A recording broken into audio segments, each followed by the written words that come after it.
આવતીકાલથી ગણેશજીના ગુણગાન ગવાશે, તેમને ભાવતા લાડુના ભોગ ધરાવાશે। લાડુમાં વિવિધતા માટે યોજાઈ નાગર મહિલા મંડળ દ્વારા લાડુ સ્પર્ધા।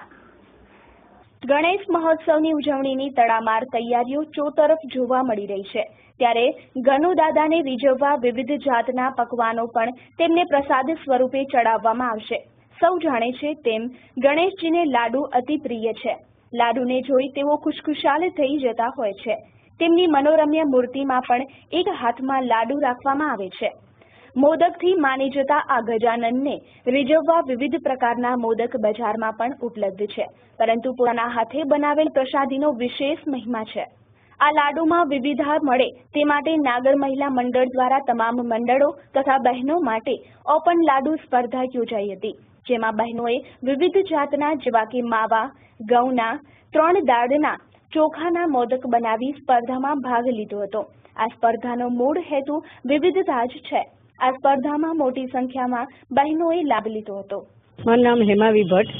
આજે અમે ગણેશ ચતુર્થી નિમિત્તે લાડુની સ્પર્ધા રાખી છે। અમે વિસનગર નાગર મહિલા મંડળની બહેનો છીએ।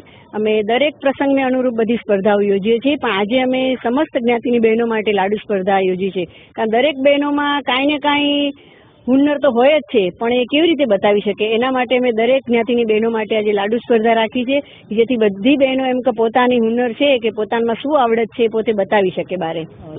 બધી બહેનો ભુજની છે, પણ દરેક જ્ઞાતિની છે, જૈન છે, ઠક્કર છે, બધી જ્ઞાતિની બહેનો છે। હેતુમાં ગણેશ ચતુર્થી છે એટલે બધા ગણપતિને લાડુ તો ધરાવે જ, એટલે એમ કે ગણપતિ દાદાને રોજ એકના એક લાડુ ધરાવીએ તો એમ કે ન ભાવે, તો દરેક બહેનો અલગ અલગ પોતાના ઘરે ગણપતિને પણ અલગ અલગ લાડુ ધરાવી શકે, એટલા માટે અમે લાડુ સ્પર્ધા રાખી છે।